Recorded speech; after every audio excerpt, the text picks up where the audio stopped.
Got any Lord of the Rings fans in the house? Yeah! Let's not waste any time. Let's do this. Let's please welcome to the stage. Let's get up. Let's get excited. Sean Astin, Andy Serkis.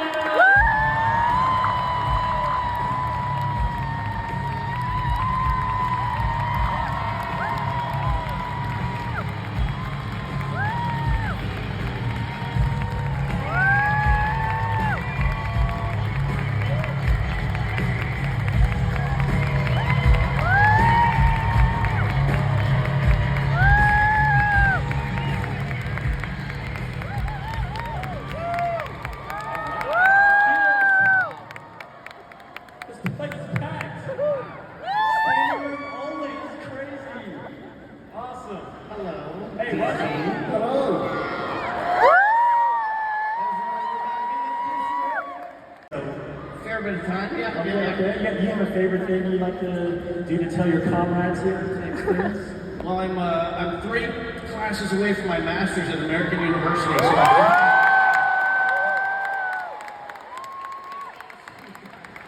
definitely, if you're in town, you definitely have to get your class. Immediately embraced. We'd never met. Made each other up. I looked at him, I said, "Are you ready for this?" And he said, "Yeah." And as it turned out, he was ready for it. I remember the first time I laid eyes on this one over here. Was well, in Maori, W-H-A is pronounced like F. So it was in Whakapapa. We were at the chateau. We were staying at this like Nicholson-esque, shining style hotel. The building's still there, but it's no longer an operating hotel as of 2 years ago. Where will the ghosts go? We're gonna go up there and film a movie in this chateau. This place is amazing. It is the Shining It's hotel. like a golf course in front of it, and we went out to play golf, and here comes Andy bounding over like he'd been hiding in the golf course. Right? We gave each other a hug, and he said, "Are you ready for this?" And I said, "No, I love it." Something, right? Totally. That's it. That's it. Yeah. It's a thing. Well, I mean, it's had such a legacy, an impact on worldwide impact. I can't even imagine what it's like to be in the center of it all. When you first began the journey, compared to, of course, today, what's probably the biggest surprise as you kind of look back over the past couple decades and kind of seeing how the movies have just really impacted the world? What's your sort of back? I mean, it's very rare you walk onto a film set, and this is certainly my experience, where you feel from the word go that you kind of felt that it was going to be an extraordinarily special, outcome. I kind of think we all felt that. I mean, I don't think anybody doubted Peter Jackson, Fran Walsh and Philippa Boyens was so in control of the story, so in control of the story they wanted to tell and the way they wanted to tell it, and really kept it close. And and it really truly was the greatest family to be part of. And I think all of those things, I just know that when I walked onto set for the first time, which was actually when we were going up to for the first time I saw you guys. You'd already done a lot of work on Fellowship, but my first day was us going up to Mount Doom. It was literally. I remember the third film, scene 579, first day.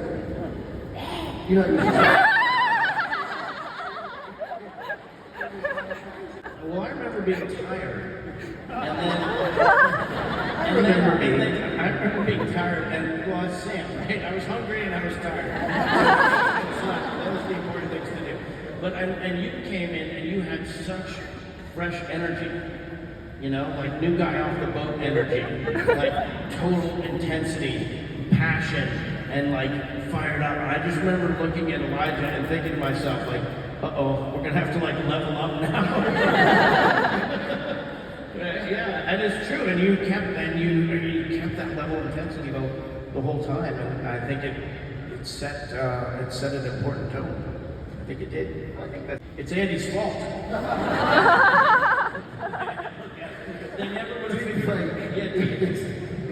they never would have pushed the technology the way they did until you came along. I don't care what Silicon Valley says. Andy Serkis, who forged a character, forged it, really.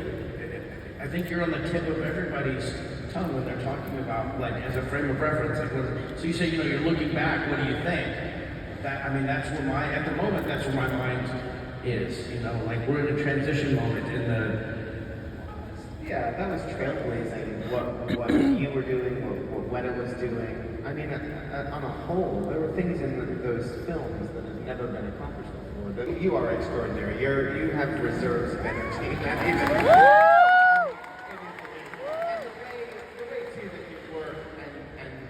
Put 110% of yourself, both physically and emotionally and mentally, into what you do is really inspiring to watch. Oh, back at you. I mean, Jim tries back at you.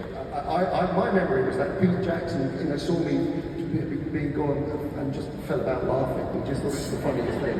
He just thought, I don't know what it was, but I thought I was doing something quite serious and meaningful, and he was just like giggling. It was such who is this guy? Why is he doing something? Way into the character and kind of get inspired in some way, which happened to be, sorry if you've all heard this before, but you probably have, but I was inspired by my cat, who was called Liz at the time, who actually, whilst I was trying to figure out how to make a voice which came from a physicality, which came from a psychological centre of being, guilt-driven and wears the pain of this character, I thought, well, it's trapped in his throat. It's called Gone because of the way he sounds. I told you something that makes the voice sound kind of that it's coming from physicality. So he did. My cat came in and literally coughed up a furball. And gospel truth, this is absolutely true. I watched his back rippling, and I just thought, oh, that's brilliant. I love this. And then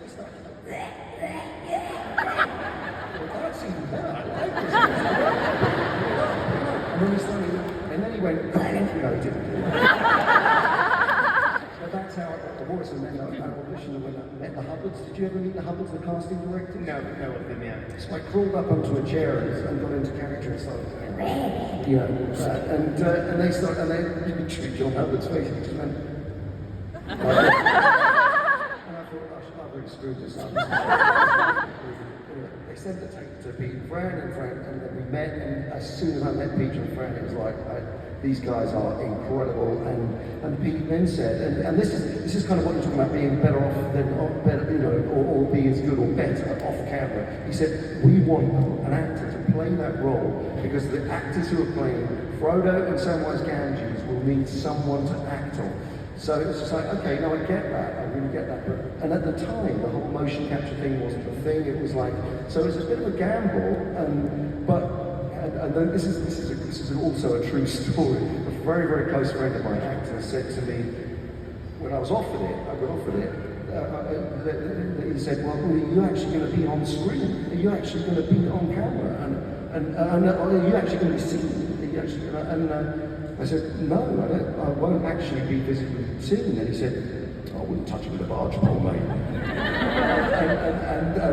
and he said, I met him years later, he said, "That's the worst piece of advice I've ever anyone in my time."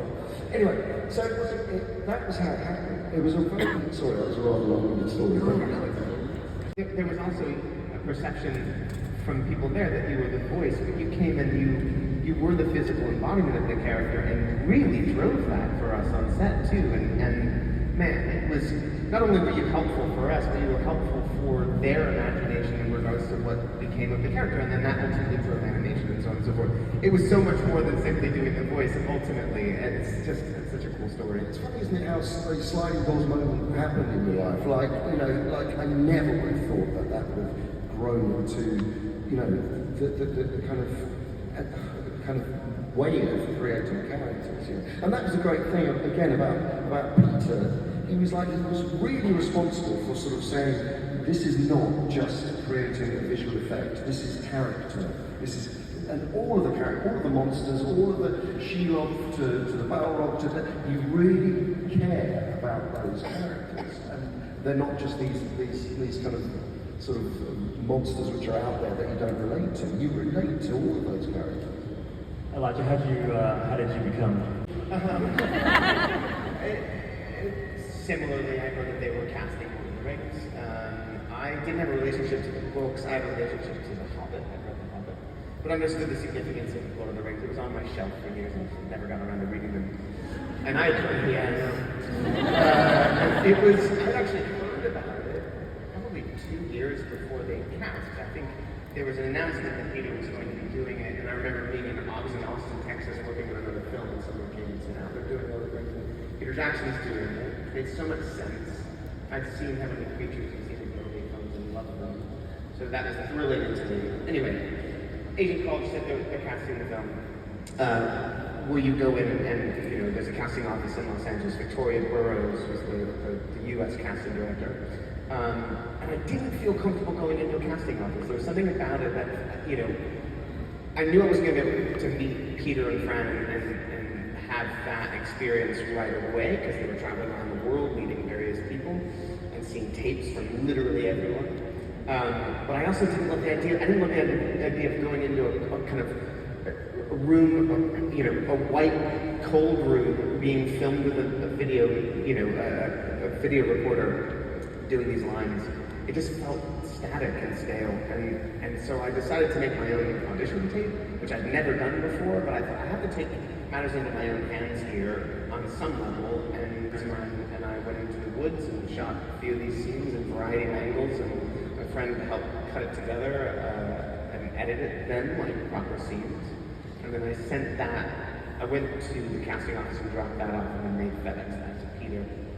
When are you going to upload that to YouTube? I haven't actually seen it in 20 years, or 22 years. I've got it somewhere.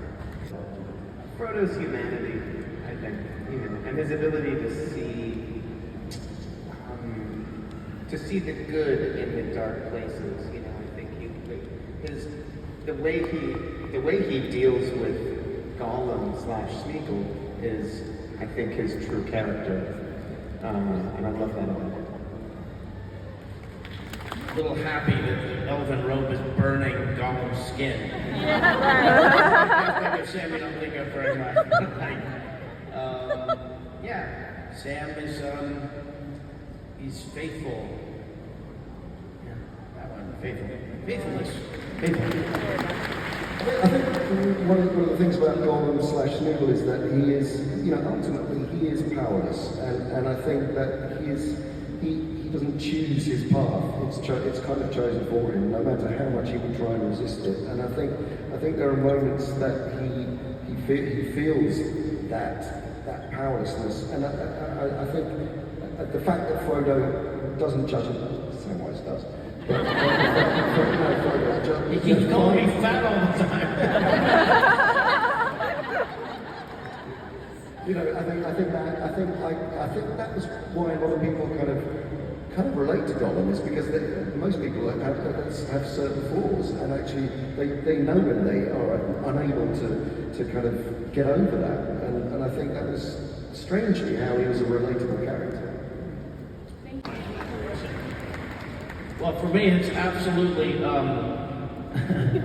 SAG-AFTRA is our performers union, and I've dedicated much of the last few years of my life to that. And if you can just picture, 30 to 50 people in a room in a closed with no windows and the doors closed, and you're just talking about contracts for 15 hours. I'm pretty sure that's nerdy. A lot of things, but top are probably food and records. I'm a big jazz nerd, actually, and I'm a huge fan of my famous John Coltrane. I also have a go at playing the sax as well, but I've adored them. It's literally been my soul music for like all my life. Like literally late 50s, early 60s jazz, particularly, really, it's my thing that I'm kind of nuts about. In fact, I just did in a film that will come out sometime next year. Sort of answered that question already, but yeah, go ahead. Yeah, there's a film called Bookworm that we just shot in New Zealand. It was my first time shooting in New Zealand since the Lord of the Rings, and I wore a wig in that film. Finding Gollum to the bitter end and saved himself with the help of Frodo and Sam. Where or how do you think Frodo and Sam would have introduced him back into society now that Gollum was gone? Pants on. Also, do you think Ewoks would have been better in Helm's Deep? Ewoks. Poor things wouldn't have survived. Well, maybe they are so small and wily, maybe they would have been crafty, you know? So wait, introducing Gollum back into society, is that what? I think he would have been with the SAG union kind of. I can picture Frodo trying to explain why it's okay to bring him back to the Shire. And I can figure Sam saying like, well, but you know, the Mines of Water, he might be happier with the orcs. You know? He just doesn't have to come back with us. We could introduce him to his old ancestors. You know, they certainly knew he was a straw, after all. There would be existing. Forget he was a hobbit. That's right, he was a fucking hobbit. And you never get to do that. The Lord of the Rings is that Frodo treats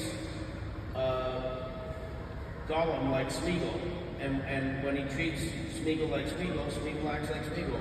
And when other people crap on Gollum, he turns into Gollum, and it's a great life lesson about how we treat each other and the influence you can have on other people.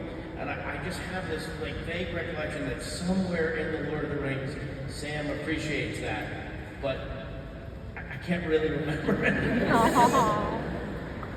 You're working on that you'd like to share or can share? I know you might not be able to share too many details. What's next for you guys? I don't know, the past. A couple of little films, like little independent films, I'll pop in and do a week or something like that, and then I go away, and then someone says, "Oh, were you in this movie?" And you go, "Yeah, it was. Wait, let me watch it." It's like a whole new movie surprise. But I'm all the way into the SAG stuff right now. Hey, can we just give a big cheer for Bob for Stranger Things?